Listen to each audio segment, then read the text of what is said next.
सार वचन राधा स्वामी वार्तिक भाग 1 दफ़ा 59। जो पिछले वक्तों के ज्ञानी हुए, जैसे कि व्यास और वशिष्ठ और राम और कृष्ण, वे सब योगेश्वर ज्ञानी थे और प्रकाशक थे, और चारों साधन उनके पूरे हुए थे। और इस वास्ते वे ये कैद लगा गए कि जिसमें यह चार साधन नहीं हैं वह ज्ञानी नहीं हो सकता, बल्कि ज्ञान के ग्रंथों के पढ़ने का अधिकारी भी नहीं है। और वह चार साधन ये हैं: पहला वैराग, दूसरा विवेक, तीसरा खट संपत्ति। इसमें 6 साधन हैं। पहला सम, दूसरा दम, तीसरा उपरति, चौथा तितिक्षा, पांचवा श्रद्धा, छठा समाधानता और चौथा मोक्षता। आजकल के ज्ञानियों में इनमें एक साधन भी नज़र नहीं आता। उन्होंने घर त्यागने को वैराग समझा और पोथी पढ़ने और विचारने को विवेक और खट संपत्ति को भी ऐसे ही अपने में घटा लिया कि देर अबेर भूख प्यास की बर्दाश्त है, सर्दी गर्मी की भी थोड़ी बहुत बर्दाश्त कर लेते हैं। कभी इंद्री और मन भी वक्त पढ़ने और विचारने पोथियों के रुक जाते हैं, और ज्ञानियों से मिलना और ज्ञान के ग्रंथों के पढ़ने और पढ़ाने के शौक को मुमुक्षुता समझ लिया। जब यह समझ है तो अब उनसे क्या कहा जावे। इस मूर्खता पर अफसोस आता है कि मेला और तमाशा और शहर देशांतर की और नामरी के वास्ते भंडारे करने और झंडा खड़ा करके गोल बांधने वगैरह की तो इनके चित्त में ऐसी लाग है कि रेल के खर्चे के और भंडारे के खर्च के लिए अदना ग्रस्तियों से रूबरू दीन होकर राजों और साहूकारों से रुपया लेकर जोड़ते हैं और फिर अपने तय बैरागवान कहते हैं। इससे जाहिर है कि उनको बैराग के स्वरूप और अवधि की जरा भी खबर नहीं है, और पोथियाँ पढ़ने और पढ़ाने का शौक नित्य प्रति बढ़ता जाता है।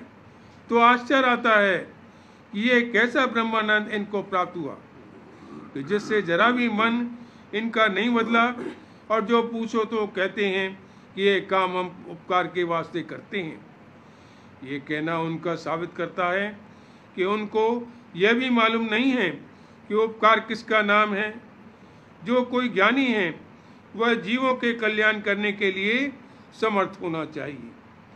जीवों को बंध से छुड़ाकर मोक्ष में पहुंचाना, इसका नाम उपकार है। अविद्या पढ़ाकर लोगों को अहंकारी बनाना और खाना खिलाना और मंदिर और बाग और धर्मशाला बनाना और सदा व्रत लगाना, इसका नाम उपकार नहीं है। ऐसे उपकार के वास्ते तो साहूकार और राजे पैदा किए गए हैं, न कि ब्रह्मज्ञानी। ब्रह्मज्ञानी को तो चाहिए कि जीवों को उनके मन और इंद्रियों से के बंधन से छुड़ाकर उनके निस्वरूप को लगाना और उसमें पहुंचाना, ताकि आवागमन से रहित हो जावे और कष्ट और कलेश की निवृत्ति हो जावे। सो ये बेचारे क्या करें। इन्होंने अपने जीव का कल्याण तो किया ही नहीं, दूसरे का क्या कल्याण करेंगे। न मालूम क्या दुख पड़े या क्या आफत और घर की लड़ाई या झगड़े ने घेरा, या कि आलस और सुस्ती ने दबा लिया कि घर बार छोड़कर और मुफ्त में खाना और कपड़ा हासिल करने और अपनी मान और बड़ाई और पुजवाने की आशा लेकर भेंक ले लिया। जब यह बात उनको थोड़ी बहुत प्राप्त हो गई, तब अपने तई बड़ा आदमी और उत्तम पुरुष या कि खुद ब्रह्म स्वरूप अब मान लिया, और लोगों का धन खींचना और कोठियाँ चलाना या रुपया जमा करके ब्याज लेना और व्यापार शुरू किया, ताकि और ज़्यादा नामवरी पैदा करें। और 10, 20, 100, 50 साधु घेर कर उन्होंने खाना खिलाकर उनसे सेवा करावें और अपनी सवारी में उनको अर्दली बनाकर निकालें, और मेलों में हाथी घोड़े पालकी और नाल की जमा करके और इधर उधर से निशान नक्कारे मांग कर चाही निकालें। अब गौर करने का मुकाम है कि क्या ऐसे लोग ब्रह्मज्ञानी हो सकते हैं कि जिनके मन में यह हिर्स और हवस भरी हैं और जब उनको ये ख्वाहिशें पूरी होती हैं तब महामगन होते हैं और औरों पर तान और अहंकार करते हैं और अपने तई महात्मा, पंडित, विद्यावान और महान कहलाते हैं और गृहस्थियों से मदद लेकर एक दूसरे गोल पर अपनी रौनक और जुलूस दिखाकर मान बढ़ाई चाहते हैं। यह तो अहंकार और मान में भूल गए और मन और माया के चक्कर में ऐसे फंसे कि अब निकल नहीं सकते और जो कोई इनको ये कसरें उनके ज्ञान की जतावे तो उससे नाराज होकर लड़ने को तैयार होते हैं और उसको अभक्त और नास्तिक और सख्त और सुस्त कहते हैं। दफा 60।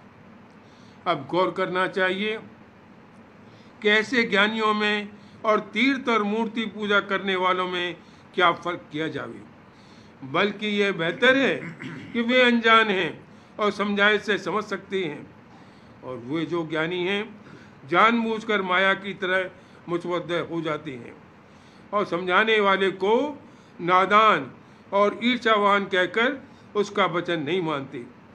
सबब इसका यह है कि पूरा गुरु दोनों में से एक को भी नहीं मिला। जो सदगुरु मिलते तो इनसे भक्ति मार्ग की रीत से सूरज शब्द योग का अभ्यास कराते, तब कैफियत आप खुल जाती, यानी पहले सफाई मन की और प्रेम प्राप्त होता और फिर स्वरूप का दर्शन इनको अंतर में मिलता और आनंद उसका आता।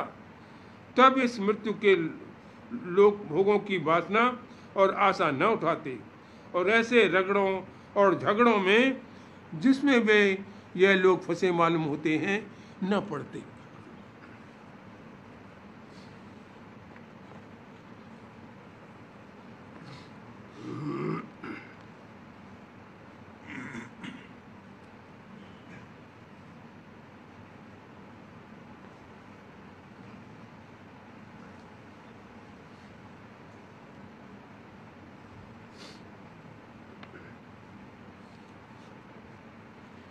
राधा स्वामी दयाल की दया, राधा स्वामी सहाय।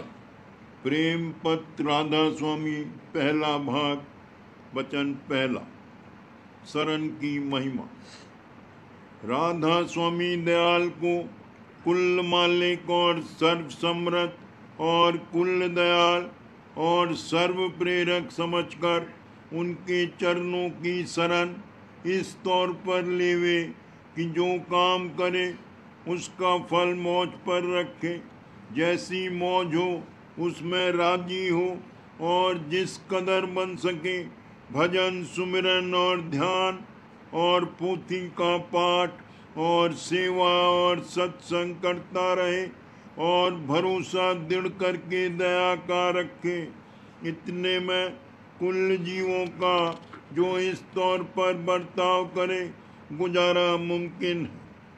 जो करतूत करे अगर उसका फल मौज पर छोड़ दे तो बंधन नहीं होगा, कर्म करता हुआ निष्कर्म हो जाएगा और अंतर में अभ्यास करके जब ऐसी शरण दृढ़ करी है तो दया का आसरा लेकर जो कुछ पिछले और संचित कर्म है आहिस्ता आहिस्ता कट जाएंगे और मौज के आश्रय पर जो कर्म करेगा तो क्रियावान कर्म नहीं लगेंगे और प्रारब्ध कर्म का भी जोर बहुत कम हो जाएगा। इस तरह पर सहज गुजारा और उद्धार मुमकिन है। इस रीति से तीनों किस्म के कर्म अपने जीते जी कटते हुए देख सकता है और राधा स्वामी दयाल के चरणों का निशाना बांधकर और इरादा ऐसा पक्का कि वहीं पहुंचकर ठहरूं और कहीं न ठहरूं करके अभ्यास करे और दिन दिन चरणों में प्रीत प्रतीत बढ़ावे और संसार की तरफ से चित्त को जरूरत के माफिक तवज्जो रखकर हटाता जावे तो एक या दो जन्म में धुर मुकाम पर पहुंचना मुमकिन है और जो कुछ कसर रही तो 3 जन्म में, मगर जो जन्म इसको इसके बाद मिलेगा वो हाल के जन्म से बेहतर होगा यानी कमाई ज़्यादा बनेगी और दुनिया का आराम भी ज़्यादा मिलेगा और सद्गुरु से ज़रूर मिलेगा।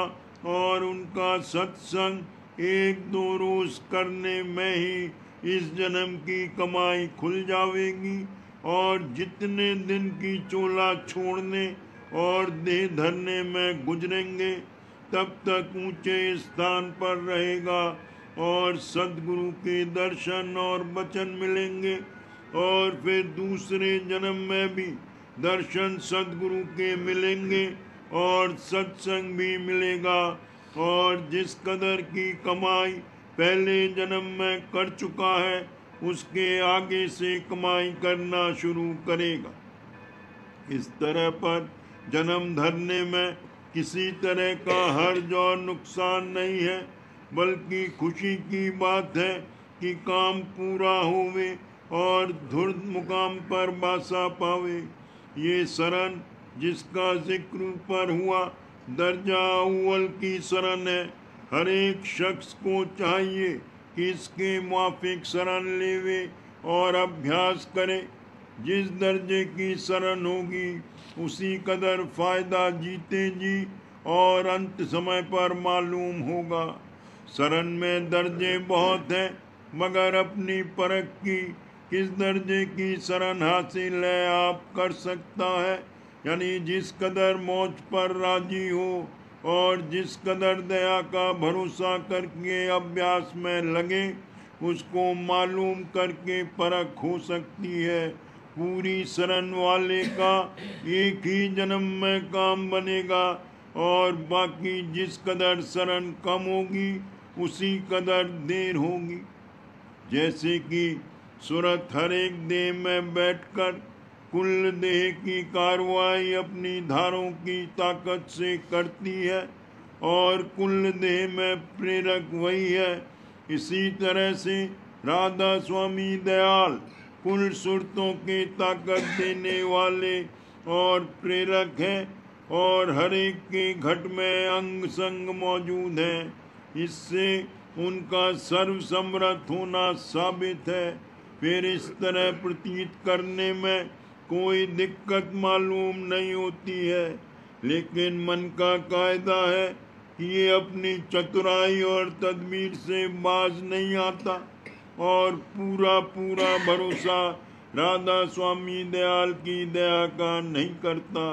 वजह इसकी ये है कि जिस काम में या जिस चीज में इसका बंधन विशेष है उस काम के करने में पूरा पूरा भरोसा दया का न लाकर अपना जतन और तदबीर जरूर करता है।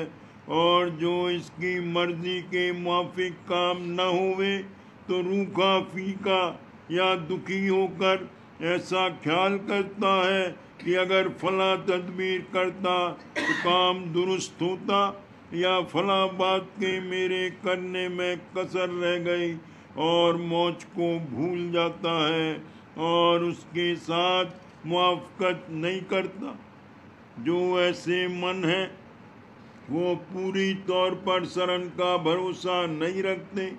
वे चाहते हैं कि राधा स्वामी दयाल उनकी ख्वाहिश के मुआफिक हर एक काम को पूरा करें और जो ऐसा नहीं होता तो मौज का आसरा छोड़कर अपनी तदबीर में जहाँ तक बनता है कोशिश करते हैं।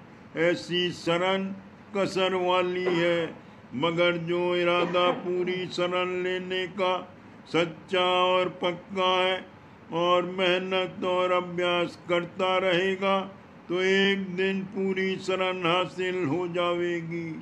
ऐसी शरण दृढ़ करने के वास्ते किसी कदर बैराग संसार के पदार्थ और भोगों से ज़रूर है।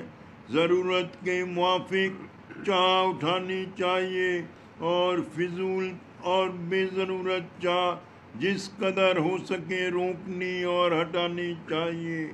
और मालूम होवे कि जतन करना मना नहीं है, पर मौज के आसरे करना चाहिए। हाल के कर्मों के फल की प्राप्ति में पिछले कर्मों का असर संग रहता है जो पिछले कर्म दुरुस्त है तो हाल की करतूत दुरुस्त पड़ेगी, नहीं तो उसके फल के मिलने में कमी और बेशी जरूर होगी। हरचंद की राधा स्वामी दयाल हर वक्त मददगार है, लेकिन हर काम जीव की मर्जी के मुआफिक नहीं हो सकता, और जो पिछले कर्म नाकिस यानी दुखदाई है तो उनका फल भी जरूर थोड़ा या बहुत भोगना पड़ेगा। इसमें घबराना नहीं चाहिए। जब तक कि संसार की आशा है तब तक कर्मों का असर रहावेगा। जब संसार से निराश हो जावेगा तो कर्म का बंधन नहीं रहेगा। सवाल: जो सिर्फ परमात्मा की चाह रखता है और संसार की कोई आस नहीं है तो उसको भी पिछले कर्मों का भोगना होगा या क्या? जवाब: जिसने सच्ची और पूरी शरण ली है और संसार से सच्चा निराश हो गया है, उसको जो कुछ आराम या तकलीफ आवे वो राधा स्वामी दयाल की मौत से होगी, और उसमें उसका परमार्थी फायदा यानी सफाई मन और सूरत की और चढ़ाई ऊंचे देश की तरफ मंजूर होगी।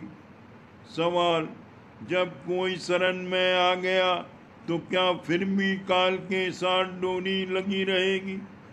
जवाब: जिसने सच्ची और पूरी शरण ली है तो डोरी काल के साथ नहीं रहेगी, मगर कर्जा जो पिछला कर्म का है जरूर दिलवाया जावेगा, लेकिन मुलायमत के साथ, यानी मन भर का शेर मन।